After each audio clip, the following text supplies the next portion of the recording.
Welcome to Now. I'm your host, Curtis Parody, bringing you the news happening in the world right now. Well, happy Friday, everyone. It's one of the most favorite days of the week. Nothing better than that. Or is there? What if I told you that Psy was back in the news today? And I'm not talking about Gangnam Style, because that shit is dead. D-E-A-D, dead. The reason Psy's back in the news, though, is that he has released a new song, and it's pretty freaking awesome. It's called Gentleman, and having personally listened to it around like 20 times now on repeat, I have to say it's a pretty good song. I'm not really sure like what it is that makes it good because, well, it doesn't really have that like catchy chorus like Gangnam Style had, but it still has like this very catchy beat to it. And I think that's why I keep listening to it like over and over and over and over and just over, all again and again.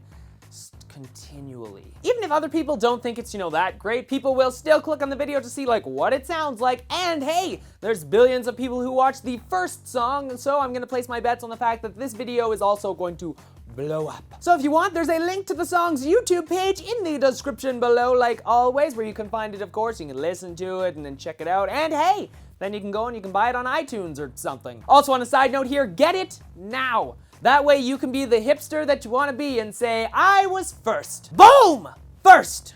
Next, keeping on the topic of music here, let's talk about how Twitter could soon become a major player in the music world. There's no hiding the fact that Twitter is amongst the top social networks in the world. I'd personally rank it as my number 2 in my life, right behind Facebook, though there are some interesting things about Twitter that I really enjoy, especially like its simplicity. Well, now Twitter could be bringing that simplicity to its new music service. Twitter is rumored to be announcing this new music service after buying the music discovery site We Are Hunted. The hashtag music is already being linked to this new service, and the page for it is kind of already up. You can head over to music.twitter.com and check out the page right now. It simply displays like the hashtag, though I imagine in the future it will be replaced with the actual like service itself. It's suggested that the new service will offer personalized recommendations on music through its own dedicated app, and even popular US celebrity Ryan Seacrest confirmed its existence, tweeting, "Playing with @Twitter's new music app, yes, it's real. There's a serious dance party happening at Idol right now. All signs point to the service launching sometime soon, even possibly today.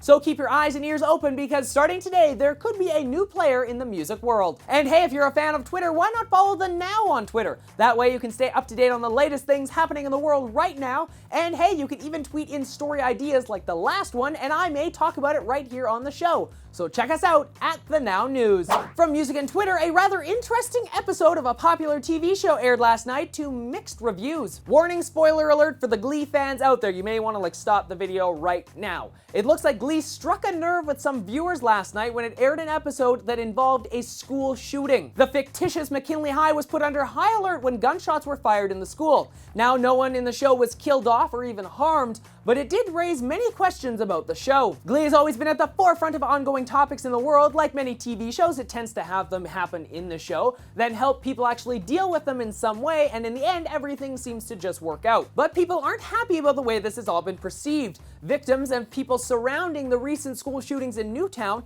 have reported that they are upset with the show and its choice of topic for this week.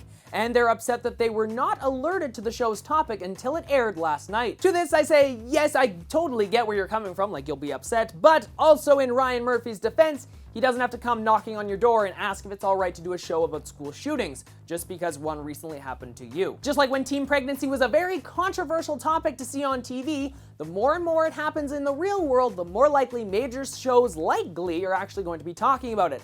That's how these shows kind of work, and if you didn't notice, that's kind of how they stay relevant. I still feel it's a very interesting topic to bring up on the show, and maybe they could have waited like a little bit longer to take on this topic, but then again, it is a good thing to bring up right now. This will continue to remind people that gun violence is a problem and it needs to be addressed. So from that rather controversial, sort of interesting topic, let's move on to some other photos that have appeared online today, showing what many locations of the US will look like in the future due to global warming. With the Earth's atmosphere continuing to warm up, this causes the ice caps to actually melt, thus raising sea levels. And it's not until you actually see these next photos do you realize how much this could have an impact on our world. These photos show what many places will look like if the sea level rises by 25 feet. Now, this won't just happen overnight, but it will happen if things continue to progress in the way that they are today. The more fossil fuels we burn, the warmer our climate becomes, and well, the faster the ice melts, causing flooding like you see here. It's a rather interesting group of photos to look at, but at the same time, it kind of makes me feel helpless as an individual. My only hope is that in the future we will work to build more reliable and more powerful forms of clean energy and find a way to lower the amount of pollution released into our air. I'm not gonna lie, if I had the money right now, I would totally turn my house into this like super self-sufficient energy system. And heck, I'd even drive an electric car because, well, they don't look as bad as they used to. If you haven't seen it already, check out this new luxury car from Tesla. It's purely electric, and I do have to say, damn, this thing looks fine, but obviously it has a really fine price tag on it too. And last, a little Apple news for all of you. It's not surprising that with the summer months coming up, it's time for the next generation of the iPhone to come out. So what will be in store for the next iteration of the popular smartphone? Well, we can all be sure that the next phone will be the iPhone 5S because, well, it would just follow the naming strategy of the past, and it will also look very similar to the iPhone 5, which is currently out now, but it will add some interesting features. First up, it's reported that the iPhone 5S will sport an updated camera, new volume and mute controls on the side, and for the first time ever, it may include a fingerprint scanner. So you're probably thinking, why on earth do I want a fingerprint scanner on my phone? Well, this falls into Apple's wallet territory. There's no hiding the fact that Apple has been looking into a payment system built into the iPhone for some time now, but the next big hurdle for it is security. If all you have to do is pull out your phone and tap it to the register and it pays, that could be a major problem if it's not you using the phone. So a fingerprint scanner would ensure that it's you using the phone to pay for a certain product. It's an interesting idea, but I, for one, would love to know how on earth they're planning on getting a fingerprint scanner into this tiny thing. But hey, if they can do it, I'll be all over that. I would happily ditch my wallet and the multiple bank cards I have to use my iPhone to pay for stuff. But again, these are just rumors and we'll have to wait till the summer to know what exactly Apple has in store for all of us. So jumping back to the first story of today, I want to know, do you think Psy's new song will be as big of a hit as Gangnam Style was? Tell me what you're thinking in the comment section below, or of course you can always let me know on my Facebook page, through Twitter, or on Google+.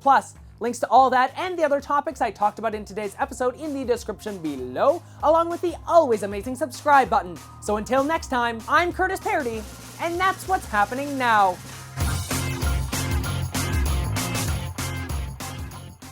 Hey everyone, I hope you enjoyed this video. You can of course check out more videos that I create by clicking on them below. Check out now for the latest news happening in the world right now, Paradise Gaming for some fun gameplay videos, or of course my personal vlog channel to see what I'm doing outside of my studio. Also, if you're interested in supporting the show and getting some new clothes for yourself, just like this shirt, you can pick up this one if you want. Check out the store at thecurtisparodystore.ca. Bye everyone.